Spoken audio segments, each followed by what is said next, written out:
billahi minash shaitanir rajim. Bismillahir rahmanir rahim. Alhamdulillah. Assalatu wassalamu ala rasulillah. Rabbana zidna ilma.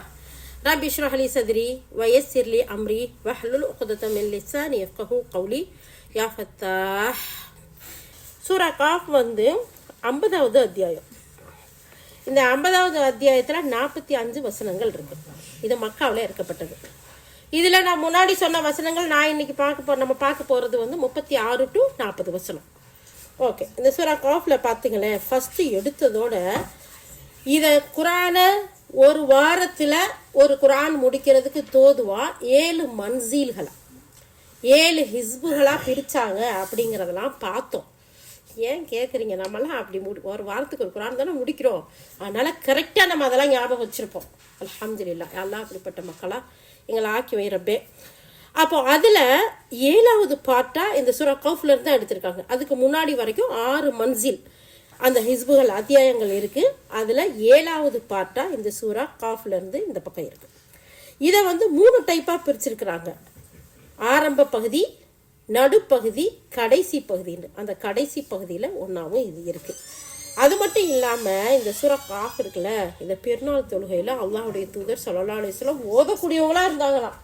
பெருநாள் தொழுகையில் அவசரமாக அடித்து விழுந்துட்டு போகல, சீக்கிரம் முடிங்கன்னு சொல்லிக்கிட்டு இருக்கிற நேரத்தில் பெருநாளில் சூரா காஃப் கிட்டத்தட்ட 45 வசனங்கள் அல்லாஹ்வுடைய தூதர் ஸல்லல்லாஹு அலைஹி வஸல்லம் ஓதக்கூடியவங்களாக இருந்திருக்கிறாங்க.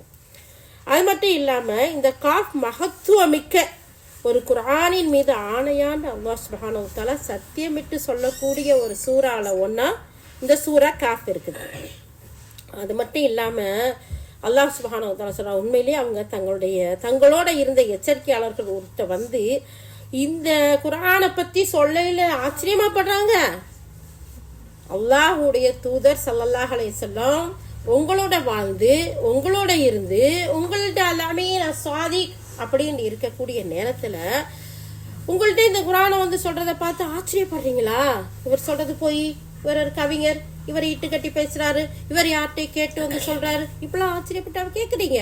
இவர் ஏற்கனவே அல்லாமீன் தானே, ஏற்கனவே சாதிக் தானே, அப்படி இருக்க ஆச்சரியப்படுறீங்களா அப்படின்னு ஒருத்தனா முதல்ல கேட்கலாம். அதுக்கு அடுத்து பார்த்தீங்கன்னு சொன்னால், நம்ம இறந்து மண்ணோட மண்ணாக போய் எலும்பெல்லாம் இல்லாமல் போய் அதுக்கு பின்னாடியுமா எழுப்பப்படுவோம். இப்படியேவா?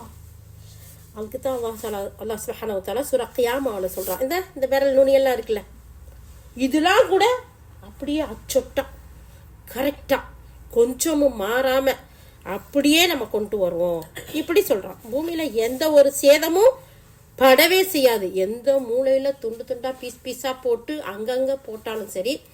இது ஹதீஸ்லாம் கூட பார்த்துருக்கோம்ல, நம்ம என்ன செய்வோம், மாஷா அல்லாஹ் எவ்வளோ சாஃப்ட், எவ்வளோ அமைதி பதிவுன்னு சொன்னதோட அல்ஹம்துலில்லாஹ் ரொம்ப சந்தோஷமாக இருக்குது. அப்போது ஒரு மனுஷன் என்ன செய்கிறாரு, பயந்துக்கிட்டு நான் மௌத்தா போனால் கரைச்சி சாம்பலாக ஆக்கி கடலில் கரைச்சிருண்டு காற்றுல பறத்திருண்டு சொல்லியும் அல்லாஹ் சுப்ஹானஹு வ தஆலா கொண்டு வந்தானா இல்லையா? கடல் நீருங்கிறது கொஞ்சம் இல்லையே, அதில் கரைச்சதை கொண்டு வந்த ரப்பு, காற்றுல கரைச்சி உப்புண்டு ஊதி தூசியாக பறந்ததை கொண்டு வந்த ரப்பு, பூமிக்குள்ளே புதைச்சி மக்கி போனதை கொண்டு வர்றது ஆச்சரியமான விஷயமா? கிடையாது. அல்லாஹ் சுப்ஹானஹு வ தஆலா இப்படி ஏராளமாக சொல்கிறான். இது கிட்டத்தட்ட 36 வசனத்துக்கும் 35க்கும் நான் சொன்னேன்னு வச்சுக்கோங்களேன். ஹெட்லைன் சொல்ல மட்டும்தான் கரெக்டாக டைம் இருக்கும். ஸோ இப்படியெல்லாம் வரக்கூடிய இந்த சூறாவில் இன்னைக்கு நம்ம பார்க்க போகிறது என்ன தெரியுமா? 36வது வசனம். 36வது வசனத்தில் அழகாக படித்து காமிச்சாங்க பாருங்க. அல்லாஹ் சுப்ஹானஹு வ தஆலா சொல்கிறான். இதில் லாஸ்ட்டில் உங்களுக்கு எல்லாருக்கும் மெமரபிளாக இருக்கும். நல்ல சொர்க்கத்தை பற்றி பார்த்தோம். ரொம்ப அழகாக சந்தோஷமாக போய் வீட்டிலலாம் என்ஜாய் பண்ணுற மாதிரி சொல்லுங்க அப்படின்னு சொல்லிட்டு அல்ஹம்துலில்லாஹ் இதுக்கு நிறைய கமெண்ட் வந்துருந்துச்சு. இவ்வளோலாம் அல்லாஹ் சுப்ஹானஹு வ தஆலா குர்ஆனில் சொல்கிறானா, இவ்வளோ ஒரு குதூகலம்லாம் இருக்கா அப்படிங்கிற அளவுக்கு இருந்துச்சு. அல்ஹம்துலில்லாஹ். இன்னைக்கு அல்லாஹ் தஆலா என்ன சொல்கிறான்னு பாருங்களேன். இவர்களுக்கு முன்னாடி எத்தனையோ தலைமுறைகளை நம்ம அழிச்சிருக்கிறோம், ஆனால் இவங்களை விட கடினமான வலிமை மிக்கவர்களாக அவங்க இருந்தாங்க. அப்போது அவங்க பல ஊர்களையும் சுற்றி திரிந்தாங்க. தப்பிச்சு போக ஏதாச்சும் வழி இருந்துச்சா? நாடு விட்டு நாடு போனாங்க, ஊர் விட்டு ஊர் போனாங்க, தேசம் விட்டு தேசம் போனாங்க. எங்கேயாச்சும் நம்மளை விட்டு வெளியேறி போகிறதுக்கு அவங்களுக்கு வழி இருந்துச்சா? நோ வே, எங்கேயுமே வழி இல்லை. அப்படிங்கிறத அல்லாஹ் சுப்ஹானஹு வ தஆலா சொல்கிறான். அப்போ உயர்ந்தவனாகி அல்லாஹ் சுப்ஹானஹு வ தஆலா இவங்களுக்கு முன்னாடி வாழ்ந்த இறை தூதர்களை ஏற்க மறுத்த எத்தனையோ தலைமுறைகளை நம்ம அழிச்சிருக்கோம் அப்படிங்கிறத அல்லாஹ் தஆலா சொல்கிறான். சொல்லிட்டு அடுத்த தொடரில் அல்லாஹ் தஆலா சொல்கிறான், இவங்களை விட அவங்க கடுமையான வலிமை மிக்கவர்களாக இருந்தாங்கன்னு சொல்கிறான். ஆதி சமூகத்து மக்கள் எடுங்களேன், சமூக கூட்டத்தை பாருங்களேன், ரசுவாசிகள் இப்படி பார்த்தீங்கன்னா பயங்கரமான அழுச்சாட்டியம் பண்ணக்கூடிய மக்களாக இருந்தாங்களாம். எப்போ நபி ஸல்லல்லாஹு அலைஹி வஸல்லம் காலத்தில் குறைஷி மக்கள் கொடுமை பண்ணுறவங்களா இருந்தாங்க. எவ்வளோ பெரிய கொடுமை பண்ணாங்க, சுடு மணல்ல. ஒரு திங்கிங்க பாருங்களேன், சூடாக இருக்கக்கூடிய மணல்ல உருக்கு சட்டை இரும்பு சட்டையை தூக்கி போட்டு எப்படி இருக்கும், அதுக்கு மேலே நெஞ்சு மேலே பாறாங்கெல்லாம் தூக்கி வச்சா இவ்வளோ தான் திங்க் பண்ண அவங்களுக்கு முடிஞ்சிருக்கு போல தெரியுது. அப்போ கூட ஈமானம் இழந்தாங்களா? இல்லை. அஹாதுன்னு சொல்லக்கூடிய அந்த ஒரு வார்த்தையை தான் நம்மளுடைய முன்னோர்கள்ட்ட, நம்முடைய சலஃபு சாலிகின்கள்கிட்ட நம்ம பார்த்தோம் இல்லையா? ஆனால் அவங்க கிட்ட அல்லாஹ் சுப்ஹானஹு வ தஆலா சொல்கிறான், சுமையா ரலியல்லாஹு பற்றியெல்லாம் சொல்லும்போது அப்படியே ஜில்லுண்டு தொட்டியில் தண்ணி இருக்குமா, ஐஸ் தண்ணி மாதிரி, அதில் போய் தலையை அப்படியே ஒரு அமுக்குவாங்களாம். எப்படி இருக்கும், மூச்சு போயிடாது, அப்படிதானே நம்ம நினைப்போம்.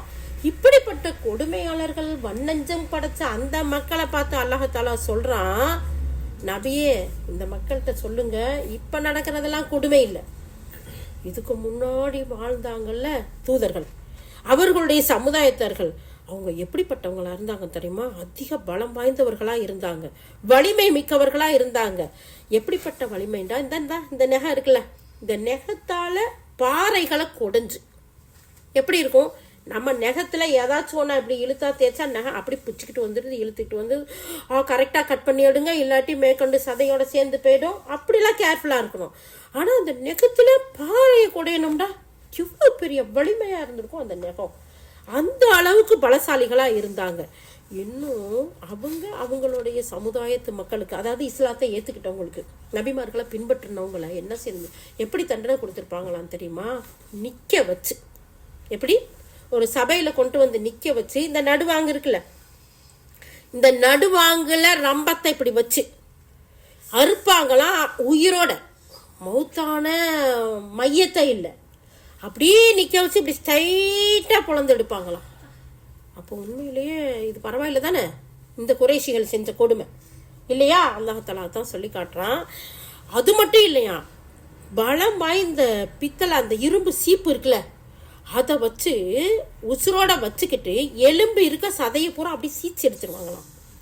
இப்போ நம்ம என்னத்தை பார்க்குறோம், கபாபை தான் பார்க்குறோம். கபாப் என்ன செய்தாங்க, நல்லா கறியாக நல்லா ஊற வச்சு அடுக்கி அரைச்சி நல்லா வச்சு தம்மில் வச்சு சீவி நமக்கு அப்படியே நானில் வச்சு கொடுத்தா சாலெல்லாம் போட்டு அப்படி நல்லா, வா இன்னைக்கு கபாப், இன்னைக்கு வேற என்ன அப்படிலாம் சொல்லி ரசனையாக சாப்பிட்றோம். ஆனால் மனிதர்களை நிற்க வச்சு அப்படியே சொரண்டி சீவி எடுப்பாங்களாம், இங்கே எலும்பு முள்ளை மட்டும் விட்டுட்டு. உண்மையிலேயே அல்லாஹ் சுப்ஹானஹு வ தஆலா என்ன தண்டனை அந்த மக்களுக்கு கொடுக்க போறானோ அல்லாஹ் சுப்ஹானஹு வ தஆலா அவன் தான் அறிவான். ஆனால் அந்த மக்கள் அவ்வளவு தீனுல் இஸ்லாத்தை ஏற்றுக்கிட்டு இத்தனை கொடுமையும் பொறுத்துக்கிட்டு இருக்கிறாங்க. நான் இந்த இஸ்லாத்தை ஏற்றுக்கொண்டவர்களை சொல்லலை, தண்டனை கொடுத்த காஃபிர்கள் வண்ணஞ்சம் படைத்த மக்களாக இருந்திருக்காங்க பார்த்தீங்களா? அதனால தான் அல்லாஹ் சுப்ஹானஹு வ தஆலா சொல்லி காட்டுறான் இந்த இடத்துல, நபியே இந்த மக்கள்கிட்ட சொல்லுங்க, இவங்களை விட கடினமான வலிமை மிக்கவர்களாக அவங்கெல்லாம் இருந்தாங்க, அவர்களையும் நம்ம அழித்தொழித்தோம், முடிச்சோம், சேப்டரை க்ளோஸ் பண்ணோம். அதனால தான் இந்த மக்கள்கிட்ட சொல்லுங்க, பொறுமையோட இருங்க, சகிப்புத்தன்மையோட இருங்க, ஈமானை இழந்துடாதீங்க, ஈமான்ல உறுதியோட இருங்கன்னு நபியே இந்த மக்கள்கிட்ட சொல்லுங்க அப்படின்னு அல்லாஹ் தஆலா சொல்லிட்டு, அடுத்து அதே தொடரில் அல்லாஹ் தஆலா சொல்றான், அந்த மக்கள் இருக்காங்கல்ல பல ஊர்களையும் போய் சுற்றி திரிந்தாங்க, இருந்தாலும் அவங்களுக்கு ஏதாச்சும் தப்பிக்கிறதுக்கு வழி இருந்துச்சா? எங்கேயாச்சும் போனாங்களா? இவ்வளோ பெரிய கொடுமையெல்லாம் இஸ்லாத்தை ஏற்றுக்கிட்டவங்களுக்கு நிற்க வச்சு சீவுனாங்க, நிற்க வச்சு அறுத்தாங்க, பொழந்தெடுத்தாங்க, இப்படிப்பட்ட கொடுமைகள்லாம் செஞ்சாங்க. பல ஊர்களுக்கு போனாங்க, சுற்றி திரிந்தாங்க. ஆனால் நம்மள்ட்ட இருந்து தண்டனையிலேருந்து தப்பிச்சாங்களா? இல்லை. இப்போ மாதிரி நாடுகளுக்கு பார்டரு அந்த இது என்னது எல்லைகள் இதெல்லாம் கிடையாது. அப்போல்லாம் விசாலாம் தேவையே இல்லை. இப்போ போய் விசாக்கு அப்ளை பண்ணி அப்புறம் அந்த விசா ரிஜெக்ட் பண்ணி அப்புறம் திருப்பி அப்பீல் பண்ணி இந்த வேலையெல்லாம் இல்லை. அவங்க பாட்டில் நினச்ச பக்கம் போனாங்க, பயணம் போனாங்க, பிஸ்னஸ் பண்ணாங்க, எல்லாமே பண்ணாங்க. ஆனாலும் அப்படி விசாலாம் இல்லாமல் கூட எங்கேயும் போய் தப்பிக்க முடிஞ்சுச்சா அல்லாஹ்வுடைய தண்டனையிலிருந்து, அவனுடைய பிடியிலிருந்து? நோவே, எங்கேயுமே இடமே இல்லை அப்படின்னு சொல்கிறாங்க. இந்த இதுக்கு விளக்கம் சொல்லல கத்தாத ரஹமத்துல்லா சொல்கிறாங்க, பல ஊர்கள்லையும் அவங்க சுற்றி திரித்தாங்க. அப்படிங்கிறதோடைய மீனிங் என்னன்னு சொன்னால், பல்வேறு பகுதியிலையும் போய் உணவாதாரங்களை தேடுறதுக்காக, வணிகம் செய்கிறதுக்காக, வருவாய் ஈட்டுறதுக்காக அவங்க சுற்றி பல நாடுகளில் திருந்தாங்க அப்படிங்கிறதா இதுக்கு விளக்கம் கொடுக்குறாங்க. இருந்தாலும் அல்லாஹ் சுப்ஹானஹு வ தஆலா சொல்லி காட்டுறான், தப்பிக்க அவங்களுக்கு வழி இருந்துச்சா அப்படின்ட்டு உயர்ந்தோனாகி அல்லாஹ் சுப்ஹானஹு வ தஆலா இந்த இடத்துல கொஸ்டின் போடுறான். யாராச்சும் ஒருத்தவங்க இருக்கிறாங்களா சமூக கூட்டத்தை சேர்ந்தவங்க இங்கே யாராச்சும் இந்த ஈஸ்டாமில் இல்லை இந்தியாவில் வேற எங்கேயாச்சும் ஆது கூட்டத்தை சேர்ந்த மக்கள் இந்த ஒருத்தர் அங்கே பார்த்தோமே அப்படின்னு சொல்றதுக்கு இருக்காங்களா? இன்னும் யாரும் இல்லை. அல்லாஹ்வுடைய தூதர் ஸல்லல்லாஹு அலைஹி வஸல்லம் சொல்றாங்க, ஒரு நூற்றாண்டுக்கு அடுத்த நூற்றாண்டில் யாரும் இருக்க மாட்டாங்க அப்படிங்கிற அளவுக்கு சொல்ற அளவுக்கு. அவ்வளோதான், இது கடைசி உம்மத்துக்கு. முன்னாடி உம்மத்துக்கெல்லாம் நூற்றாண்டு காலங்கள் வாழ்ந்தவர்களா இருந்தாங்க. எப்படி நூஹ் அலைஹிஸ்ஸலாமுடைய சமுதாயம் எவ்வளோ காலம் வாழ்ந்தாங்க? 950 வருஷம். மாஷா அல்லாஹ், தபாரக் அல்லாஹ், அல்லாஹ் பரக்கத் செய்யட்டும் இன்ஷா அல்லாஹ். அப்போ அல்லாஹ் சுப்ஹானஹு தஆலா சொல்றான், எவ்வளவுதான் இருந்தாலும் அந்த மக்களுக்கு, அல்லாஹ்வை நிராகரித்து வாழ்ந்த மக்களுக்கு தப்பிக்கிறதுக்கு இடமில்லை, தப்பிச்சு போக முடியாது. பூமியில எந்த பகுதிக்கு போனாலும் நாம பிடிப்போம் அப்படிங்கறது அல்லாஹ் சுப்ஹானஹு வ தஆலா சொல்றான். அப்போ அல்லாஹ் ஏற்கனவே முடிவு செய்து விட்ட முடிவிலிருந்து விரண்டோட அவர்களுக்கு இடம் ஏதாச்சும் இருந்துச்சா? இல்லை. தூதர்களை ஏற்க மறுத்தாங்களே, தூதர்களை திட்டி தீர்த்தாங்களே, தூதர்களை விரண்டு ஓடினாங்களே, அது அவங்களுக்கு பயன் அளிச்சுச்சா? எந்த ஒரு பயனையும் கொடுக்கவே இல்லை அப்படிங்கிறத சொல்லிட்டு, நிச்சயமா இல்லை அப்படின்னு சொல்லிட்டு அல்லாஹ் சுப்ஹானஹு வ தஆலா சொல்றான், மக்காவின் இறை மறுப்பாளர்களே, இன்னைக்கு உலகெங்கும் வாழக்கூடிய இறை மறுப்பாளர்களே, அதானே இதுக்கு அர்த்தம். உங்களுக்கு வெறுண்டோதுவதற்கு அல்லது தப்பித்து போறதுக்கு இடமே கிடையாது. நீங்க நிராகரிக்கலாம். உங்க கைகாலால் செஞ்சது, நீங்களே உருவாக்கிக்கிட்ட சிலைகள், நீங்களே உருவாக்கிக்கிட்ட தெய்வங்கள், அல்லாஹ் படைப்பாளனான அல் ஹாலிக்க விட்டுட்டு நீங்க போய் வணங்குறீங்களே, அது ஏதாச்சும் கேட்குமா? ஏதாச்சும் பார்க்குமா? சொன்னா அட்லீஸ்ட் பேசுமா? சொன்னா கண்ணை முழிச்சாச்சும் அப்படின்னு பார்க்குமா? அப்படிலாம் பார்த்தா என்ன நடக்குமோ இப்ப தெரியல. ஏன்னா ஒண்ணுமே சொல்லாததை வச்சுக்கிட்டு பாலக்கு தூக்கி அம்பட்ட ஊத்தி அதுக்கு பண்ற அபிஷேகமா? யா அல்லாஹ், நீதான் யா அல்லாஹ் ஹிதாயத்தை கொடுக்கணும். ஆனா ஏதோ படிக்காத பாமர மக்கள் தான் இப்படி போய் விழுங்குறாங்களான்னு பார்த்தா, படிச்ச சீதேவிகள்லாம் இருக்குதுல்ல, பெரிய பெரிய டிகிரி எல்லாம் முடிச்சவங்க எல்லாம் இருக்கிறாங்கல்ல, இதுல பெரிய ஆய்வு செஞ்சது பிஹெச்டி எல்லாம் இருக்காங்கல்ல, எல்லாரும் தான் செய்யறாங்க. அந்த அளவுக்கு சிந்தனை மழுங்கடிக்கப்பட்டுருச்சு. அல்லாஹ் சுப்ஹானஹு வ தஆலா அடுத்த வசனத்துல சொல்றான் பாருங்களேன், 36ல அல்லாஹ் சுப்ஹானஹு வ தஆலா, நபியே, எத்தனையோ தலைமுறைகளை நம்ம அழிச்சிருக்கோம், அவங்கெல்லாம் கடினமான மக்களா இருந்தாங்க, எங்கெங்கேயும் சுத்தி திரிஞ்சாங்க, ஆனா நம்மளை விட்டு தப்பிக்க முடியல. அதனால நீங்க கொண்ட கொள்கையில உறுதியாயிருங்க, அல்ஹம்துலில்லாஹ், நிம்மதி அடைங்க, நீங்க அதை பத்தி பயப்பட வேண்டாம். அதனால இந்த மக்காவாசிகளுக்கு, இறை நிராகரிப்பாளர்களுக்கு, இந்த குஃபார்களுக்கு நீங்க சொல்லுங்க, அவனை விட்டு தப்பிக்க எங்கேயுமே இடம் இல்லைங்கிறத சொல்லிட்டு அடுத்த வசனத்துல அல்லாஹ் தஆலா சொல்றான், 37 சூரா காஃப்ல, யாருக்கு இதயம் இருக்குதோ அல்லது யார் உளப்பூர்வமாக செவிதாழ்த்தி கேட்கிறாரோ அவருக்கு நிச்சயமாக இதுல ஒரு நினைவூட்டல் இருக்கு. என்ன இருக்கு? அல்லாஹ் சுப்ஹானஹு வ தஆலா இந்த இடத்துல எவ்வளவு அழகா சொல்றான். உண்மையிலே சிந்தனையோட கவனமா கல்பை இங்க வச்சு கேளுங்க. எப்படி அல்லாஹ் தஆலா சொல்றான், யாருக்கு இதயம் இருக்கோ, உளப்பூர்வமா செவிதாழ்த்தி கேட்கிறாரோ அவருக்கு இதில் நினைவூட்டல் உண்டு, மற்றவங்களுக்கெல்லாம் இல்ல. அதனாலதான் புறக்கணிச்சுட்டு போறாங்க இல்லையா, விட்டுட்டு போறாங்க இல்லையா. அப்ப அல்லாஹ் சுப்ஹானஹு வ தஆலா இதுல சொல்றான், யாருக்கு இதயம் இருக்கோ அவருக்கு நிச்சயமா இதுல நினைவூட்டல் இருக்குன்னு மாண்பு மிக்க வல்லமை மிக்க அல்லாஹ் சுப்ஹானஹு வ தஆலா சொல்லிட்டு, இதை நினைவில் நிறுத்தி பாதுகாக்கும் ஞானம் யாருக்கு உள்ளதோ அவருக்கு நிச்சயமா இந்த வேதத்துல பாடம் உண்டு, படிப்பினை உண்டு, வழிகாட்டுதல் உண்டு. அப்போது இந்த இடத்துல முஜாஹித் ரஹ்மத்துல்லாஹ் சொல்லும்போது சொல்கிறாங்க, அந்த இதயம் கல்பு அப்படின்றதுக்கு அறிவு அப்படிங்கிற ஒரு மீனிங்கை கொடுக்குறாங்க. அடுத்து சொல்கிறாங்க, அல்லது யார் உள்ளபூர்வமாக செவிதாழ்த்தி கேட்குறாரோ நிச்சயமாக இதில் நினைவூட்டல் இருக்குது அப்படின்னு சொல்கிறாங்க. அதுக்கடுத்து சொல்கிறாங்க, யார் சொல்லப்படுவதை செவியிற்று அதை மனதில் நிறுத்தி அறிவாலும் ஞானத்தாலும் அறிந்தும் புரிந்தும் கொண்டாரோ நிச்சயமாக அவருக்கு படிப்பினை இருக்கு. அப்போ உள்ளபூர்வமா செவிதாழ்த்தி அப்படின்றத சொல்றதுக்கு இங்க பல வார்த்தைகளை பயன்படுத்தி இருக்காங்க அப்படிங்கிறத பஹாக் ரஹ்மத்துல்லாஹ் சொல்லி காட்டுறாங்க. அப்ப நாம ஒவ்வொருத்தரும் அல்லாஹுடைய வசனங்களை கேட்கும் போது அல்லாஹ் சுப்ஹானஹு தஆலா இந்த இடத்துல சொல்றான், யாரு செவிதாழ்த்தி கேட்கிறாங்களோ உள்ள பூர்வமா கல்பை இங்க வச்சு கேட்கிறாங்களோ அவங்களுக்கு நினைவூட்டல் இருக்கான், அவங்களுக்கு இதுல படிப்பினை இருக்கான். ஆனா கல்பு காது எல்லாத்தையும் வேற ஒரு பக்கம் வச்சுக்கிட்டு நம்ம இதை கேட்டோம்னா எப்படி இருக்கும்? நினைவூட்டல் இருக்குமா? அறிவூட்டல் இருக்குமா? சிந்தனை கிடைக்குமா? நேர்வழி கிடைக்குமா? நேர்வழி பெறுவோமா? அல்ஹம்துலில்லாஹ்.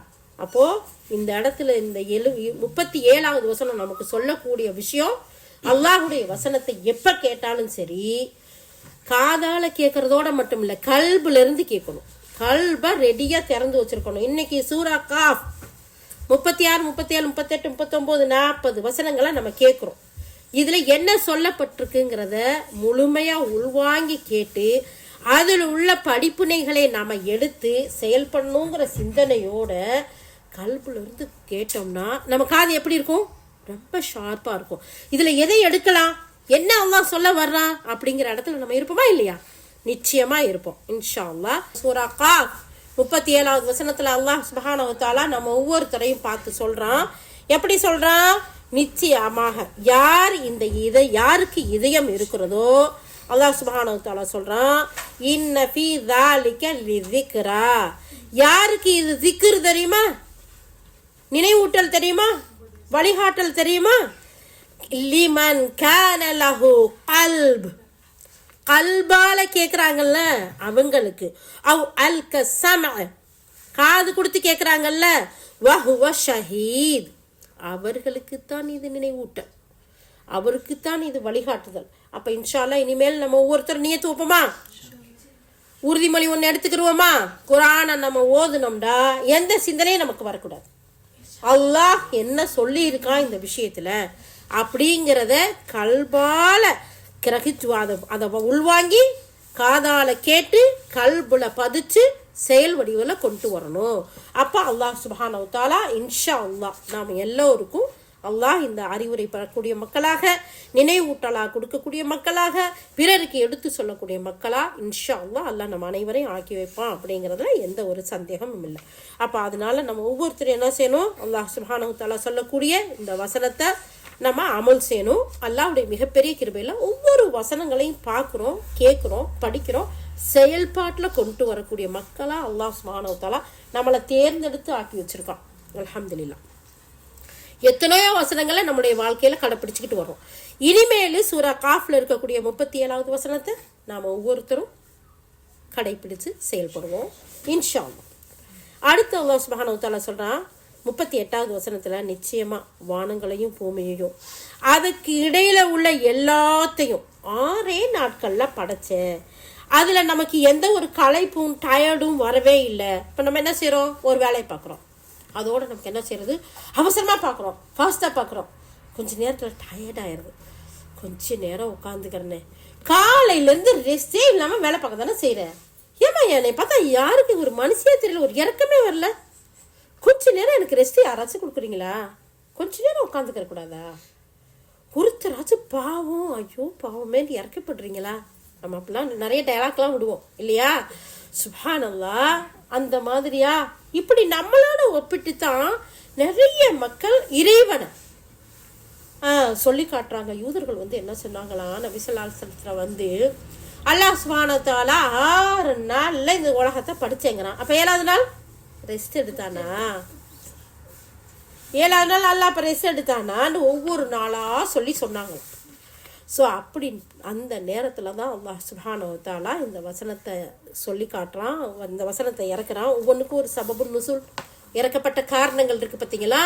யூதர்கள் அல்லாஹுடைய தூதர் ஸல்லல்லாஹு அலைஹி வஸல்லத்திட்ட கேட்கும்போது அல்லாஹ் சுப்ஹானஹு வ தஆலா சொல்கிறான், நிச்சயமாக வானங்களையும் பூமியும் 6 நாளில் படைத்தேன், ஆனால் நமக்கு எந்த ஒரு களைப்பும் எந்த ஒரு டயர்டும் வரவே இல்லை அப்படின்னு சொல்லக்கூடிய விஷயத்த பார்க்குறோம். இதுக்கு பாருங்கள், அந்த அல்லாஹ் சுப்ஹானஹு வ தஆலா நிச்சயமாக வானம் பூமி அதுக்கு இடையில் உள்ளதை 6 நாட்களில் படைத்தோம், நமக்கு களைப்பே வரலை அப்படின்னு உயர்ந்தவனாகிய தூயவனாகிய அல்லாஹ் சுப்ஹானஹு வ தஆலா சொல்லிட்டு இது மறுமை நாள் வந்தே தீரும் அப்படிங்கிறத உறுதிப்படுத்தக்கூடியதாக இருக்குது. ஏண்டா வானம் பூமியை படைப்பதற்கு ஆற்றல் பெற்று அதையெல்லாம் படைக்கிறதுக்கு சோர்வுடையாத அல்லாஹ் சுப்ஹானஹு வ தஆலா இறந்து மண்ணோடு மண்ணா போனவங்களை திருப்பி கொண்டு வர்றதுக்கு ஆற்றல் இருக்காது. அல்லாஹ் சுப்ஹானஹு வ தஆலா நிறைய வசனங்களில் சொல்கிறான், உங்களை படைச்சது பெருசா, வானத்தை படைச்சது பெருசா, உங்களை படைச்சது பெருசா, இந்த பூமியை படைச்சது பெருசா. நிறைய இந்த இடத்துல கத்தாதா ரஹ்மத்துல்லாஹ் சொல்கிறாங்க, அல்லாஹ்வின் சாபத்திற்குரிய இந்த யூதர்கள் இருக்காங்கல்ல, அவங்க வானங்களையும் பூமியையும் அல்லாஹ் தாலா 6 நாளில் படைச்சிட்டு 7வது நாளில் ரெஸ்ட் எடுத்தானா, ஓய்வெடுத்தானா அப்படின்னு சொல்லிட்டு கேட்டாங்களாம். அதுலேயும் அந்த நாள் சனிக்கிழமைண்டாங்க. அவங்க என்ன செஞ்சாங்களாம், சனிக்கிழமை தான் அல்லாஹ் ஓய்வெடுத்தான் அப்படின்னு அவங்க சொல்கிறாங்களாம். அப்போ தான் இந்த யூதர்களுடைய கருத்துக்கு விளக்கம் சொல்லக்கூடிய வகையில் அவங்க சொல்கிறது பொய், அல்லாஹ் அதை விட உயர்ந்தவன், தன்னிகர் இல்லாதவன், அவனுக்கு களைப்போ டயோட ஏற்பட போகிறது இல்லை அப்படிங்கிறத அல்லாஹ் தஆலா சொல்கிறோம். அப்போ இந்த வானத்தையும் பூமியையும் 6 நாளில் நம்ம படைத்தோம், அதில் நமக்கு எந்த அயர்வோ எந்த அலுப்போ எந்த ஒரு சோர்வோ ஏற்படலை அப்படின்னு சொல்லிட்டு அல்லாஹ் சுப்ஹானஹு வ தஆலா சொல்லிட்டு வேற ஒரு வசனத்தில் சொல்லி காட்டுறான். 46வது அத்தியாயத்தில் 33வது வசனம். நம்ம பார்த்துக்கிட்டு இருக்கிறது 50வது அத்தியாயம் சூரா கஹ்ஃப். ஆனால் இதுக்கு முந்தி உள்ள 46வது வசனத்தில் அல்லாஹ் தஆலா சொல்கிறான், வானங்களையும் பூமியையும் படைத்து அவற்றை படைப்பதில் சோர்வடையாத அல்லாஹ் இறந்தோரை உயிர்ப்பிக்க ஆற்றல் உள்ளவன் என்பதை அவங்க கவனிக்கலையா? என்னப்பா மௌத்தா போகிறதுக்கு முன்னாடி உங்களை படைச்சல்ல, படைக்கப்ப நீங்கள் எந்த ரோடு மாடலாக இருந்தீங்க? ஆதம் அலைஹிஸ்ஸலாத்தை எந்த மாடலை வச்சு படைச்சான்ல? இல்லையா? ஆதம் ஹவ்வா அலைஹிஸ்ஸலாத்தை சரி, அதுக்கு பின்னாடி நம்மளையாச்சும் அல்லாஹ் சுப்ஹானஹு வ தஆலா சொல்கிறான், அவங்களுடைய துளியிலேருந்து விந்துக்கள்லேருந்து சத்துலேருந்து படைச்சேன், நீர்லேருந்து. ஆதம் அலைஹிஸ்ஸலாத்தை எந்த ரோல் மாடலில் படைச்சான்? முன்மாதிரியின்றி ஃபாத்திரி ஸமாவாத்தி வல் அர்த், முன்மாதிரியின்றி வானம் பூமியை படைத்தவன். ஒன்றுமே இல்லாதப்பா படைச்சிட்டு இப்போ மௌத்தா பணக்கு பின்னாடி திருப்பி ரிட்டர்ன் கொண்டு வர்றது பெரிய விஷயமா இல்லையா? இல்லவே இல்லை. அல்லாஹ் சுப்ஹானஹு வ தஆலா சொல்லி காட்டுறான். அடுத்து பாருங்க, நிச்சயமா அவன் அனைத்து பொருள் மீதும் ஆற்றல் உள்ளவன் சொல்லிட்டு திருப்பி 40வது அத்தியாயத்தில் 57வது வசனம், இன்னொரு வசனம் ஒன்று சொன்னால் போதும் தானே. அல்ஹம்துலில்லாஹ், இப்னு கஸீர் ரஹ்மத்துல்லாஹுடைய மிகப்பெரிய சிறப்பே ஒரு குர்ஆன் வசனத்துக்கு இன்னொரு குர்ஆன் வசனத்தை ரெஃபரன்ஸாக கொடுக்குறது தான். இந்த இடத்துல அல்லாஹ் சுப்ஹானஹு வ தஆலா சொல்லி காட்டுறான், வானங்களையும் பூமியையும் படைத்ததானது மனிதர்களை படைத்ததை விட மிகப்பெரியதாகும். அல்லாஹ் சூரா நாசியாத்தில் பார்ப்பான், வானத்தை அப்படி பாருங்க, உங்களை படைச்சதை விட அது எவ்வளோ பிரம்மாண்டமாக இருக்குன்னு. தம்மா துண்டு இருந்துக்கிட்டு நீ இந்த வாய் பேசுனீன்னா எவ்வளோ பெரிய வானம். நீங்கள் அதில் எதையாச்சும் கோணலை பார்க்குறீங்களா? சூரா முல்கில் எல்லாம் சொல்லுவான், மேலே ஏறிட்டு பார்த்தீங்கன்னா எங்கேயாச்சும் ஓட்டை, கோணல், குறுகல், பள்ளம், மேடு இப்படிலாம் கண்டுபிடிச்சி சொல்லலாமான்னு பார்த்தா இப்படி பார்த்து டயர்டாகி உன் பார்வை தான் கீழே வருமே தவிர சோர்ந்து போய் அல்லாஹுடைய படைப்பில் எந்த ஒரு கோணுதலையோ எந்த ஒரு மாற்றத்தையோ மேடு பள்ளத்தையோ பார்க்கவே மாட்டேன். மனிதர்களே பாருங்களேன், நமக்கு பார்த்தா எவ்வளோ ஆச்சரியமாக இருக்குது. கண்ணு, காது, மூக்கு, பல்லு, வாய், இந்த கை, கால, உடல் உறுப்புகள் எவ்வளோ அழகாக படைச்சிருக்கோம் அல்லாஹ் சுப்ஹானஹு வ தஆலா. நம்ம எதையாச்சும் இப்படி படைக்க முடியுமா? எதையாச்சும் கொண்டு வர முடியுமா? சுப்ஹானல்லாஹ். முடிய பாருங்களேன், கர்லி ஹேராக இருக்குது, ஸ்ட்ரைட் ஹேராக இருக்குது, அதெல்லாம் கூட மிஷின் வச்சு என்னென்னமோ செய்கிறாங்க. ஆனால் நேச்சுரலையே பாருங்களேன், கலர் எத்தனை வித்தியாசம்.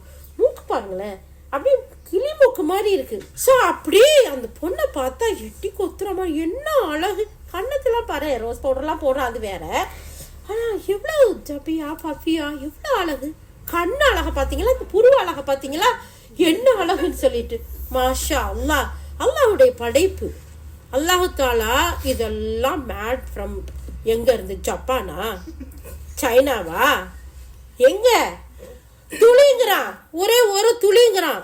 அந்த ஒரு துளிக்குள்ள உண்மையிலேயே கொஞ்ச நேரம் யோசிச்சு பார்த்தோம்னா, மூசா அலைஹிஸ்ஸலாம் கவுமுகெல்லாம் வந்து சஜிதாவில் விழுந்தாங்கல்ல, அந்த மாதிரி விழுந்தே கிடக்கணும். ஏன்னா அந்த ஒரு துளிக்குள்ளமா குரோமோசம்னு ஒன்று இருக்கு, ஜீன்னு ஒன்று இருக்கு. யாருடைய ஜீன் இருக்கு தெரியுமா? எங்க தாத்தா பாட்டி 10 தலைமுறைக்கு முன்னாடி இருக்கிறது இருக்குது. இந்த பிள்ளைக்கு ஏன் இப்படி சொல்லலாம் முடி இருக்கு தெரியுமா? பாட்டனா இருக்கால, அப்பாவுக்கு இருந்துச்சான். இந்த புள்ள ஏன் இப்படி டைனியா இருக்கு தெரியுமில, அவ பரம்பரையில முன்னாடி அப்படி இருந்துச்சான். ஒரு துளியில, அந்த ஒரு துளியில ஒரு ஜீன் ஏதாச்சும் ஒரு மாற்றம் வந்தா, ஒரு மிஸ்டேக் வந்தா அது எப்படி போகுமா அப்படின்னு சொல்லி சொன்னா, சுப்ஹானல்லாஹ், ஒரு பிள்ளைக்கு, பிரபலியமான ஒரு பிள்ளைக்கு 4 வயசு வரைக்கும் அந்த பிள்ளை நல்லா நடந்து திரிஞ்சு ஓடி ஆடி இருக்குது. அதுக்கு மேலே அந்த ஒரு ஜீனில் ஒரு மிஸ்டேக்கா. அந்த ஜீன் என்னண்டா, ஒரு அணு வந்து இன்னொரு அணுவை, இந்த நம்ம வளர்ச்சி அடையதில் நம்மளுடைய உடம்பு அப்படியே வளர்ச்சி அடைஞ்சு அடைஞ்சு அடைஞ்சு அப்படியே பெரிய ஆளாக வரும். இது எப்படின்னா, ஒரு அணு இன்னொரு அணுவை சாப்பிட்டுக்கிட்டே இருக்குமா, வளரவே விடாமல். இப்படி கொஞ்சம் கொஞ்சமாக போய் காலில் இருந்தே ஆரம்பிக்குமா, கொஞ்சம் கொஞ்சமாக போய் புள்ள நடக்கவே செய்யாதான் டிசேபிளாக போயிருமா, அப்படி போய் மூளை வளர்ச்சி இல்லாமல் அவ்வளோ போயிருமா. சுப்ஹானல்லாஹ். இப்படிலாம் பார்க்கையில நம்ம எவ்வளோ நன்றி செலுத்தணும், எவ்வளோ சுப்ஹானல்லாஹ் சொல்லணும், எவ்வளோ அல்ஹம்துலில்லாஹ் சொல்லணும். கண்ணு பாருங்க, கண்ணு இமையை பாருங்க, உதட்ட பாருங்க, வாயை பாருங்க, கையை பாருங்க, கையை பிடிக்குது, விரிக்குது, ஹக் பண்ணுது, ஓடுது, நடக்குது, பேசுது, திங்க் பண்ணுது. என்ன சுப்ஹானல்லாஹ் அல்லாஹ் கொடுத்துருக்கான். இவ்வளவு கொடுத்தா அல்லாஹ் சுப்ஹானஹு தஆலா ஒரு துளியிலிருந்து திருப்பி கொண்டு வர்றதுக்கு கஷ்டமா? உண்மையிலே கஷ்டமாவா இருக்கும்? மக்கி போன எலும்பை எடுத்துட்டு வந்து இப்படி நபி ஸல்லல்லாஹு அலைஹி வஸல்லம் காமிச்சு, இதுவா இதையா அல்லாஹ் உயிர் கொடுப்பான்? அப்புறமா என்ன செஞ்சாங்களாம், அப்படி ஒரு கசைக்கு புண்ணு ஊதி, இதுக்கா? அல்லாஹ் சுப்ஹானஹு தஆலா இந்த வசனத்துல சொல்லி காட்டுறான். சுப்ஹானல்லாஹ், பார்ப்பா, வானத்தை படைக்கிறதும் பூமியை படைக்கிறதுலையும் சோர்வடையாதன்னா இறந்தவர்களை உயிர்ப்பிக்கிறது ஆற்றல் இல்லையா? இதை நீ பார்க்க மாட்டியா? அது எவ்வளவு பிரம்மாண்டமானது, உன்னை படைக்கிறதா பெருசு. அல்லாஹ் தாலா கேட்கிறான். 79வது அத்தியாயம் 27வது வசனத்துல அல்லாஹ் சுப்ஹானஹு தஆலா கேட்கிறான், படைப்பதற்கு மிகவும் சிரமமானது நீங்களா அல்லது வானமா? இதுதான் சூரா நாசியாத்துல வரக்கூடிய வசனம். படைக்கிறதுலே ரொம்ப சிரமமானது நீங்களா அல்லது வானமா? அந்த வானத்தை பாருங்க, அல்லாஹ் 7 தட்டுக்களா படிச்சு வச்சிருக்கான். அதுல கடைசி தட்டை கண்ணுக்கு பார்க்கறதுக்கு குளிர்ச்சியா நட்சத்திரங்களால அலங்கரிச்சு வச்சிருக்கான். அதுல பால்வெளிகள்ல எத்தனை அண்ட சராசரத்துல எத்தனை கோள்களை வச்சிருக்கான். யார் தாங்கி பிடிச்சுக்கிட்டு இருக்கா? நானா? நீங்களா? எந்த நாட்டு கவர்மெண்ட்? இல்ல. அல்லாஹ் சுப்ஹானஹு தஆலா சொல்றான், இவ்வளவையும் படைச்சு உன்னோட ஒண்ணு மோதிக்கிறாம, உன்னோட ஒண்ணு இடிச்சுக்கிறாம, உன்னோட இந்த பாருங்க 4 கார் மொத்தமா அவசரமா போட்டோம், ஏதாச்சும் ஒண்ணு இடிச்சு அங்கிட்டு ஓரமா நிற்கும். இங்க இத்தனை கோள்கள் இருக்கு, உன்னோட ஒண்ணு எதை இடிக்கல, எதுவும் மோதலை, எதுவும் முட்டலை. அல்லாஹ் சுப்ஹானஹு தஆலா சொல்றான், நீங்க பாருங்கப்பா, படைப்புலயே மிக சிரமமானது வானமா மனிதனை படைக்கிறதா? இல்ல. அப்போ அதனால நீங்க தெரிஞ்சுக்கோங்க, உங்களை எழுப்புறதே எனக்கு கஷ்டமே இல்லை. 6 நாள்ல முழு உலகத்தை படைக்கிறதுல நான் டயர்டாகல, உங்களை திருப்பி கொண்டு வரதுல எப்படி நான் டயர்டாக போறேன்? நிச்சயமா இல்லை அப்படிங்கிறத அல்லாஹ் சுப்ஹானஹு தஆலா சொல்லி காட்டுறோம். அடுத்து அல்லாஹ் சுப்ஹானஹு தஆலா சொல்றான் 39வது வசனம். அல்லாஹ் தஆலா சொல்றான், எனவே நபியே, உண்மை இவர்கள் மறுத்து பேசுவது, அந்த உங்களை ஏத்துக்கிற மாட்டாங்கல்ல, உங்களை மறுத்து பேசுறாங்கல்ல, அதை பத்தி கவலையா இருக்கா? பொறுமையா இருங்க. எப்படி இருங்க? பொறுமையா இருங்க, கவலைப்படாதீங்க. மேலும் நீங்க என்ன செய்யணும் தெரியுமா? சூரியன் உதிக்கிறதுக்கு முன்னாடியும் மறைகிறதுக்கு முன்னாடியும் உங்களுடைய இறைவனை போற்றி துதி செய்யுங்க, புகழுங்க, விக்ர் செய்யுங்க, 40வது வசனத்தில் திருப்பி அல்லாஹ் தஆலா சொல்கிறான், இரவிலும் சிரவணக்கத்திற்கு பின்னாடியும் நீங்கள் அவனை துதி செய்யுங்க. சரி, போயிட்டு போகிறாங்க. அல்லாஹ் சுப்ஹானஹு வ தஆலா சொல்கிறான், நபியே இவங்கெல்லாம் உங்களை மறுக்கிறாங்களா, ஏற்றுக்க மாட்டுறாங்களா, புறக்கணிக்கிறாங்களா, உதாசீனப்படுத்துகிறாங்களா, போயிட்டு போகுது, விடுங்க. இவ்வளவு சொல்லியாச்சு. இதுக்கு பின்னாடியும் உதாசீனப்படுத்தி புறக்கணிச்சு அவங்க இஷ்டத்துக்கு மனசு சொல்றதான் மார்க்கோன்னு சொல்லி இருக்கிறாங்கன்னு வச்சுக்கோங்களேன். போயிட்டு போறாங்க, விடுங்க. பொறுமையா இருங்க. பொறுமையா இருக்கிறதோட மட்டும் இல்லை, அமைதியா இருக்கிறதோட மட்டும் இல்லை, உங்களுடைய தாவா பணியை செஞ்சிட்றீங்க. அதே நேரத்துல அல்லாஹுவுக்கு காலையிலையும் மாலையிலையும், சூரியன் உதிக்கிறதுக்கு முன்னாடியும் மறைகிறதுக்கு முன்னாடியும் அவனை போற்றி புகழுங்க, துதி செய்யுங்க, அவனை வணங்குங்க, அவனுக்கு நன்றி செலுத்துங்க அப்படிங்கிறத அல்லாஹ் சுப்ஹானஹு வ தஆலா சொல்லி காட்டுறான். இந்த வசனத்துக்கு பாருங்களேன், விளக்கம் சொல்லும் போகும்போது அல்லாஹ் சொல்றான், எனவே நபியே உங்களை மறுத்து பேசுறாங்களா, அலட்சியப்படுத்துறாங்களா, பொறுமை காத்து வாங்க அப்படின்னு அல்லாஹ் சொல்லிட்டு உண்மை ஏற்க மறுப்போரை சகித்துக்கங்க, அழகிய முறையில் அவங்களை புறக்கணிச்சிருங்க, விட்டுருங்க, இக்னோர் பண்ணிடுங்க. போயிட்டு போகிறாங்க, சொல்கிறத சொல்லிட்டீங்க, எத்தி வைக்கிறத எத்தி வச்சிருங்க.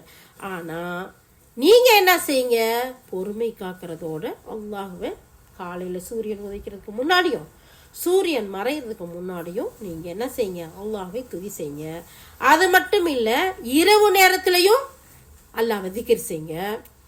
அப்புறம் சிரவணக்கம் செஞ்சதுக்கு பின்னாடி, அப்படின்னா சஜிதா செஞ்சதுக்கு பின்னாடியும் நீங்க அல்லாஹ்வை திக்ர் செய்யுங்க. 4 டைப் சொல்றான் அல்லாஹ் சுப்ஹானஹு வ தஆலா திக்ர்ல. திக்ர் செய்யறதுல எத்தனை டைப்? 4 டைப் சொல்லியிருக்கான். அல்ஹம்துலில்லாஹ், இதெல்லாம் ஓரளவுக்கு நமக்கு தெரியும்.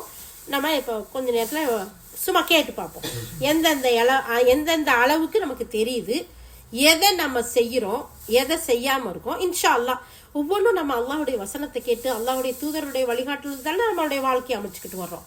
அப்போ இந்த வசனத்தை நம்ம எப்படி அமல் பண்ணலாம் அப்படின்னு சொல்லி பார்ப்போம்.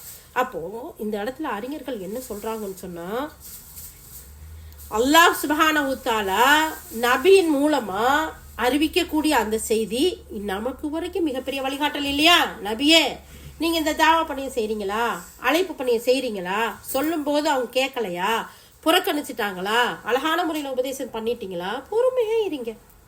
அப்போது ஒரு நாட்டை ஆளக்கூடியவர்களுக்கும் இதுதான் உபதேசம், ஒரு வீட்டை ஆளக்கூடியவர்களுக்கும் இதுதான் உபதேசம். நம்மெல்லாம் வீட்டோட ராணிகள் இல்லையா, தலைவிகள் இல்லையா? அப்போ ஒவ்வொருத்தருக்கும் நாட்டை ஆண்டாலும் சரி, வீட்டுக்கு ராணியா இருந்தாலும் சரி, முதல்ல நம்ம குடும்பத்தார்ட்ட அழகான முறையில் எடுத்து சொல்லணும், அழகான முறையில் புரிய வைக்கணும், அழகான முறையில் உபதேசம் செய்யணும்.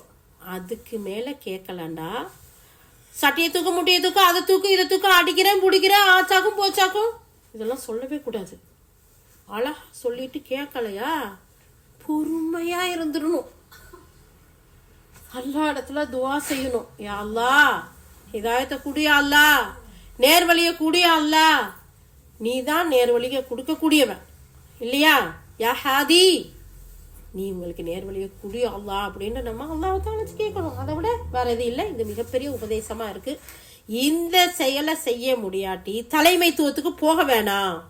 உங்களுக்கு அந்த இடத்துல உபதேசம் பண்ணி அழகான முறையில் எடுத்து செஞ்சு பொறுமை காத்து வழி நடத்த முடியலன்னு வச்சுக்கோங்களேன், என்ன செய்யாதீங்க, தலைமை பொறுப்புக்கு போகாதீங்கன்னு அறிஞர்கள் அழகான முறையில் கருத்து சொல்றாங்க. அப்போ தாவா பணியில் இருக்கவங்களுக்கு இது மிகப்பெரிய அவசியமான ஒரு அழகான வழிகாட்டுதலா இருக்கு. அல்ஹம்துலில்லாஹ். இதுக்கு அடுத்து அல்லாஹ் சுப்ஹானஹு வ தஆலா முதல்ல பொறுமையா இருங்க. அதுக்கடுத்து திக்ர் செய்யுங்க. எப்பெல்லாம் திக்ர் செய்யுங்க? சூரியன் உதிக்கிறதுக்கு முன்னாடி. சூரியன் உதிக்கிறதுக்கு முன்னாடி என்ன? ஃபஜ்ர் தொழுக. அப்போ ஃபஜ்ரை தொழுதுட்டு அஸ்ஸலாமு அலைக்கும்ன்றதும் டீயை வச்சிருக்கேன், போய் ஊத்திட்டு வரவா, பிஸ்கட்டும் சேர்ந்து எடுத்துட்டு வரவா, காலையிலேயே ரோலும் சேர்த்து குடிச்சு சாப்பிட்றலாமா? அப்படியா?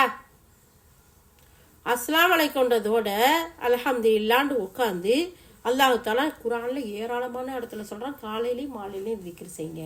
என்னை நினைவு, அவர்கள் எப்படிப்பட்டவங்களா இருப்பாங்க தெரியுமா? காலையிலையும் மாலையிலையும் என்னை நினைவு கூறக்கூடியவர்களா இருப்பாங்க. அல்லாஹ் ஏராளமான இடத்துல சொல்றான். அட்லீஸ்ட் 1/2 மணி நேரம் உட்கார முடியலன்னு வச்சுக்கோங்க, 5 நிமிஷம் முடியாதா? இந்த வசனத்தை நம்ம செயல்படுத்துவோம் அப்படிங்கிற முறையில் இன்ஷா அல்லாஹ் செய்வோமா? நியத்து வச்சிருவோம். அல்ஹம்துலில்லாஹ். எத்தனை நியத்து வைக்கிறது? இதெல்லாம் நல்ல நியத்து, செய்யக்கூடிய நியத்து. ஆட்டோமேட்டிக்காக நம்ம ரெகுலராக செஞ்சு வரக்கூடிய ஒரு அழகிய வழிமுறை. இனிமேல் நமக்கு ஞாபகம் வரும். சூரா காஃப்ல அல்லாஹ் சுப்ஹானஹு வ தஆலா 39வது வசனத்துல நபி ஸல்லல்லாஹு அலைஹி வஸல்லம் சொன்னா, அந்த வசனத்தை நான் கேட்டேன், செயல்படுறையா அல்லாஹ். எவ்வளோ அழகான நியத்து பார்த்தீங்களா? கல்புல அடுப்புல அதை வச்சோமா இதை வச்சோமா, ஃபோன் பண்ண மறந்துட்டோன்னு, ஐயோ அப்பாயின்மெண்ட் இருக்கு, ரிமைண்டர் போடலையே, இதெல்லாம் விட்டு போட்டு அதெல்லாம் வைக்கணும் தான், இல்லைன்னா சொல்லலை. சரியா? அதெல்லாம் எல்லாத்துலேயும் கரெக்டாக இருக்கணும். இப்போ 5 நிமிஷம் சரி, நம்மளால உட்கார முடியுமா? முடியாதா? முடியணும். ஆனால் விட மாட்டானா? யாரு? ஒருத்தர் இருக்கிறான்ல, சவால் விட்டுட்டு வந்தவன், அவன் விடவே மாட்டானா. அஸ்ஸலாமு அலைக்கும் சொல்றதுக்கு ஒரு பக்கம் சொல்லியிருக்கலே, இன்னொரு பக்கம் என்ன செய்வானா, சொல்றதுக்குள்ளாட்டியும் என்ன யோசனை, செட்டு வேகத்தில் வருவேன். கம்ப்யூட்டர்லாம் ப்ராசஸாக தான் ஆக்கிட்டு இருக்கோம். நம்மளுடைய மூளை இருக்குல்ல, எவ்வளோ வேகம். ட்ரை பண்ணி பார்க்கலாமா? தொழுகையில் போய் உட்காந்து சலாம் சொல்லி பாருங்களேன். கண்டிப்பாக இன்னைக்கு எல்லாரும் சலாத்துலையும் நான் வருவேன் இன்ஷா அல்லாஹ். ஏன்னு சொன்னால் அவ்வளோ ப்ராசஸ் வேகமாக ஆகும். என்ன செய்யலாம், எங்கே போகலாம், ஃபோன் அடிச்சிச்சு அதை போய் பாரு, பெல் அடிச்சிச்சு அதை பாரு, பார்சல் வந்து வச்சுட்டு போனானா, எழுதி போட்டு போனானா, போடாமல் போயிட்டானா, என்ன பக்கத்து வீட்டில் கொடுத்தானா, என்ன வருங்கிற. அப்போ எனக்கெல்லாம் வந்திருக்கான்னு நினைக்கிறீங்களா? நானும் மனுஷி தானே. நான் என்ன ஜிப்ரீல் அலைஹிஸ்ஸலாம் மாதிரி நேரம் கிருண்டா இறங்குனேன்? இல்லை மனுஷனுக்கு. அப்போ அந்த எண்ணங்கள்லாம், அப்போ அதெல்லாம் தவிர்த்து கொஞ்சம் நேரம் உட்காந்து ஒரு 5 நிமிஷம் அந்த இடத்துல இருந்து அல்லாஹ் சுப்ஹானஹு வ தஆலா சொல்கிறான், நீங்கள் சூரியன் உதிக்கிறதுக்கு முன்னாடி திக்ர் செய்யுங்க. அப்புறம் 2வது இந்த இடத்துல அல்ஹம்துலில்லாஹ் இந்த திக்ரை நம்ம செஞ்சு வரோம். அடுத்து சூரியன் மறைகிறதுக்கு முன்னாடி, இது எந்த இடத்துல? அசர் தொழுதுட்டு மஹ்ரிபு தொழுதா சூரியன் மறைஞ்சிரும், மறைகிறதுக்கு முன்னாடி. அப்போ அசர் தொழுதை முடிச்சுட்டு, அசர் தொழுகையை பற்றி அல்லாஹ்வுடைய ரசூல் சொல்லியிருக்கக்கூடிய விஷயங்கள்லாம் இருக்குல்ல, ஏராளம். அப்போது அந்த அசர் தொழுகையில் யார் ஒருத்தர் அசர் தொழுகையை மிஸ் பண்ணாரோ அவருடைய குடும்பத்தையும் சொத்துக்களையும் இழந்ததை விட நஷ்டமா. எவ்வளவு, எத்தனை அசர் தொழுகையை மிஸ் பண்ணியிருப்போம்? இப்படி பார்ப்போமா? நினச்சி பார்ப்போமா? கை வச்சு பார்ப்போமா? கேள்வி கேட்டு பார்ப்போமா? நம்ம ஒவ்வொருத்தரையும். உங்களுக்கு தெரியுமா, அவங்கெல்லாம் தொழுகவே இல்லை. நான் இவங்களை பார்த்து சொல்லலை, நல்ல பிள்ளைங்க. சரியா? இந்த பக்கத்து வீட்டுக்காரங்களை பாருங்க, நானாச்சு இதை தொழுகிறேன் இப்படின்னு சொல்லி சொல்கிறோம். யாரையாச்சும் ஒரு விஷயத்தை பற்றி சொல்லுவோம் பாருங்களேன், அவங்க சரியில்லை, இவங்க சரியில்லை, நானாச்சும் ஸ்கார்ஃப் போடுறேன், அவங்கள பாருங்க. இப்படி அவங்கன்னு சொல்கிறதுக்கு முன்னாடி நம்மளை கொஞ்சம் நேரம் டெஸ்ட் பண்ணுவோமே. நம்மக்கிட்ட என்னென்ன இருக்குது, என்னென்ன இல்லை, எதை மாற்றணும், எதுக்கெல்லாம் குற்றம் பிடிக்க போகிறானோ தெரியலையே. யாழ்லா குற்றம் பிடிச்சிடாத யாழ்லா. நான் பிறர் குறைய தேடுறதுக்கு முன்னாடி என் குறைய தேடி பார்த்து திருத்திக்க நீ கிருபை செய்யலாம். அப்படிதான் நம்ம நினைக்கணும் இல்லையா? அப்போது அடுத்தவங்களுக்கு நம்ம போகக்கூடாது. அப்போ நம்ம என்ன செய்யணும், ஒவ்வொரு நாளும் சூரியன் உதயத்துக்கு முன்னாடியும் சூரியன் மறைகிறதுக்கு முன்னாடியும் இன்னைக்கு இருந்து 5 நிமிஷம் ஆச்சும் அட்லீஸ்ட் உட்காந்து திக்ர் செய்வோம். 3வது அல்லாஹ் சுப்ஹானஹு வ தஆலா இந்த வசனத்தின் மூலமா சொல்றான், இரவு நேரத்துலயா. இன்னைக்கு பூரா எந்திரிச்சிருவோமா ஜாமத்துல 3 மணிக்கு 2 மணிக்கு 1 மணிக்கு. ஏமா ஸ்ரீதேவி அப்பதான் வந்து படுக்கிற, பகலெல்லாம் அந்த கிளாஸுங்கிற இந்த கிளாஸுங்கிற, அங்க போறேங்கிற இங்க போறேங்கிற, ஜாமத்துல எந்திரிச்சு போறியா கேட்பாங்களா? சும்மா ஒரு ஃபஜ்ர் தொழுகைக்கு ஒரு 1/2 hour முன்னாடியாச்சும் ட்ரை பண்ணுவோம் இன்ஷா அல்லாஹ். ஏன்னா அல்லாஹ் சுப்ஹானஹு வ தஆலா சொல்றான், இரவுல நீங்க திக்ர் செய்யுங்க. அல்லாஹ்வுடைய தூதர் ஸல்லல்லாஹு அலைஹி வஸல்லம் என்ன செய்வாங்களா, சூரா ஆல இம்ரான்ல வரக்கூடிய இன்ன ஃபீ ஹல்கி ஸமாவாத்திங்கிற வசனத்தை தஹஜ்ஜுதுக்கு எந்திரிச்சாங்கன்னா ஓதக்கூடியவர்களா இருப்பாங்களாம். அப்போ அல்லாஹ்வை நினைக்கிறது, அல்லாஹ்வை திக்ர் செய்யறது. ஸோ அதை முடியுமானவரை கட்டாயமா இல்லாட்டியும் முடியக்கூடிய நேரத்துல இன்ஷா அல்லாஹ் செய்யக்கூடிய. இப்பெல்லாம் கொஞ்சம் லாங் டைமா வருது நைட்டு. ஒரு 5:30 மணிக்கு 5 மணிக்கெல்லாம் கூட எந்திரிச்சா கூட அல்ஹம்துலில்லாஹ் நல்லா தொழுலாம். அப்படி அந்த அளவுக்கு ஒரு வக்த் வரக்கூடிய டைம். அந்த மாதிரி டயத்தில் இந்த மாதிரி விஷயங்களை நம்ம அமல் செய்யலாம். இந்த வசனத்துக்கு அமல் செய்யறவர்களா. அடுத்து சிர வணக்கம் செஞ்சதுக்கு பின்னாடி திக்ர் செய்யறாங்களே, அது என்ன? தொழுகைக்கு பின்னாடி, ஒவ்வொரு தொழுகைக்கு பின்னாடி ருக்கூ சுஜூத் செஞ்சதுக்கு பின்னாடி நீங்க திக்ர் செய்யுங்க. அந்த திக்ரை எல்லாரும் நம்ம செய்யறோம். அல்ஹம்துலில்லாஹ் சுப்ஹானல்லாஹ் 33 தடவை, அல்ஹம்துலில்லாஹ் 33 தடவை, அல்லாஹ் அக்பர் 34 தடவை ஓதுறோமா? அப்படி 4 நேரத்தை அல்லாஹ் தஆலா சொல்றான். சூரியன் மறைகிறதுக்கு முன்னாடி, சூரியன் உதிக்கிறதுக்கு முன்னாடி, இரவு நேரத்துல, தொழுகைக்கு பின்னாடி. இந்த 4 நேரத்துலயும் நீங்க திக்ர் செய்யுங்க. இந்த வசனத்தை ஓதையிலாம் இந்த நினைப்பு வந்துச்சுன்னு சொன்னா எவ்வளவு அழகா இருக்கும். சுப்ஹானல்லாஹ். இன்ஷா அல்லாஹ் இன்னைக்கு இருந்து நம்ம நியத்து வச்சுக்கிருவோம். 3 நம்ம அல்ஹம்துலில்லாஹ் செய்யறது ஈஸியான விஷயம்தான். அல்ஹம்துலில்லாஹ் காலை மாலை தொழுகைக்கு பின்னாடி. இந்த இரவு நேரத்துலங்கிறத மட்டும் கொஞ்சம் ட்ரை பண்ணி எந்திரிச்சோம்னா பல நன்மைகளை கொள்ளையடிக்கலாம். என்ன அல்லாஹ் சுப்ஹானஹு வ தஆலா எவ்ரிடே நம்ம வீட்டுக்கு வரான்ல, எங்க வீட்டுக்கெல்லாம் வரான், உங்க வீட்டுக்கெல்லாம் வரானா? நீங்களாம் எந்திரிச்சிங்கன்னா உங்க வீட்டுக்கும் வந்துடுவோம். சரியா? அல்ஹம்துலில்லாஹ். நான் பெருமைக்காக சொல்லலை. யா அல்லாஹ் யா முத்தகப்பீர், நீ அல்லாஹ் பெருமைக்குரியவன், நீ அல்லாஹ். ஒரு அமல் செய்யணுங்கிற ஒரு ஆசையில ஒரு ஆர்வத்துல தான் சொல்லி காட்டுறேன். ஏன்னா நம்ம அப்படி எந்திரிக்கும் போது அல்லாஹுடைய அந்த அழைப்புக்கு நம்ம பதில் சொல்றோம். யா அல்லாஹ், அல்லாஹ் சுப்ஹானஹு வ தஆலா கேட்கிறான், ஆதமுடைய மக்களே, இந்த நேரத்துல எந்திரிச்சு தேவைகளை கேட்கறவங்க இருக்கிறீங்களா? தேவை இல்லையா? நமக்கு எதுவுமே தேவை இல்லையா? எத்தனை தேவை! ஒவ்வொருத்தர்ட்டையும் ஒரு பேப்பரை கொடுத்து உங்களுக்கு என்ன தேவைன்னு லிஸ்ட் போட்டு கொடுத்தா யாராச்சும் ஒருத்தர் வெறும் பேப்பரை கொடுப்பீங்களான்னு பார்ப்போம். பேப்பர் பத்தாது. பாத்தீங்களா? பேப்பர் பத்தாத அளவுக்கு எழுதுறது அளவுக்கு இருக்கு. ஆனா அல்லாஹ் சுப்ஹானஹு வ தஆலா டெய்லி வர்றான், உனக்கு என்னமா வேணும் கேளுன்னு சொல்றான். உனக்கு தௌபா செய்யணுமா, பிழை பொறுப்பு தேடணுமா, நான் மன்னிக்கிறேங்கிறான். எப்படி போய் தூங்குறது? ஆனா கஷ்டம்தான். அல்ஹம்துலில்லாஹ் முடிகிற நேரத்துல செஞ்சோம்னு சொன்னா ஒண்ணு நமக்கு அந்த இரவு தொழுகையை தொழுகிறோம், அல்லாஹ் இடத்துல துவா செய்யறோம், இந்த தஸ்பீஹ் திக்ர் செய்யறோம், இந்த குர்ஆன் வசனத்தை அமல் செய்யறோம். ஏன்னா ஒரு கல்ல 2 மாங்காய் கிடைச்சாவே பெரிய விஷயம். இது கொத்தா வந்து கிடைக்கும் போல தெரியுது. அப்போ மிஸ் பண்ணக்கூடாதுல்ல, டைம் கிடைக்கல மிஸ் பண்ணாம செய்வோம் இன்ஷா அல்லாஹ். அப்போ அல்லாஹ் சுப்ஹானஹு வ தஆலா அல்லாஹ்வுடைய தூதரான முஹம்மது நபி ஸல்லல்லாஹு அலைஹி வஸல்லம் அவங்கள கூப்பிட்டு சொல்றான் 39வது வசனத்துல, நபியே நீங்க அல்லாஹ்வுடைய தூது எடுத்து சொல்லிட்டீங்களா? புறக்கணிக்கிறாங்களா? கேட்கலையா? சரி, பொறுமையாயிருங்க. அப்புறம் என்ன செய்யுங்க? 4 டைம் அல்லாஹ் சுப்ஹானஹு வ தஆலா சொல்றான், இந்த 4 டயத்துலயும் நீங்க திக்ர் செய்யுங்க அல்லாஹ்வ அப்படின்னு சொல்லி காட்டுறான். இதுக்கு சொல்லும் போது இந்த ஃபஜ்ர் தொழுகை, இந்த அசர் தொழுகை, இரவுல தொழுகை, இந்த மாதிரியான வசனங்களை எல்லாம் சொல்லி காட்டுறாங்க. அல்ஹம்துலில்லாஹ். சூரா காஃப்ல 36, 37, 38, 39 4 வசனங்களை பார்த்திருக்கோம். 4 வசனமும் நமக்கு 4 அழகிய சுப செய்தி சொல்லியிருக்கு. உங்களை விட வலிமையானவர்களை எல்லாம் நம்ம அழிச்சிருக்கோம். நீங்க ஒரு மேட்ரே இல்லை, அதனால கவனமா வாழுங்க. அதுக்கு அடுத்த வசனம் என்ன சொல்லி காட்டுச்சு? அல்லாஹ் சுப்ஹானஹு வ தஆலா சொல்லி காட்டுறான், நீங்க கல்பால கேளுங்க அல்லாஹ்வுடைய வசனங்களை, அல்லாஹ்வுடைய தூதருடைய பொன்மொழிகளை, எங்க மார்க்க விஷயங்கள், அறிவூட்டல்கள். இந்த அறிவு அல்லாஹ் சுப்ஹானஹு வ தஆலா உலக அறிவு ஒரு பக்கம், மார்க்க அறிவு ஒரு பக்கம் பிரிக்கவே கிடையாது. அது திட்டமிட்டு பிரிச்சது. அப்போ எந்த இடத்துல அறிவான நல்ல சொல்களை கேட்கும் போதும் கண்டிப்பா குறிப்பிட்டு குர்ஆனுடைய வசனங்களை கேட்கும்போது, அல்லாஹ்வுடைய வார்த்தைகளை கேட்கும்போது கல்பால கேட்டு காதை முழுசா அங்க கொடுத்து சிந்தனையோட நம்ம கேட்கும்போது அதுல நேர்வழி இருக்குங்கிறத பார்த்தோம். அதுக்கடுத்து அல்லாஹ் சுப்ஹானஹு வ தஆலா சொல்றான், வானம் பூமியை படைக்கிறதுலயே நான் டயர்ட் ஆகல, உங்களை மறுபடியும் ரிட்டர்ன் கொண்டு வரதுலயா நான் டயர்டாக போறேன் கிடையாது. உறுதியா மறுமை இருக்கு, நிச்சயமா அதை நம்பி வாழுங்க.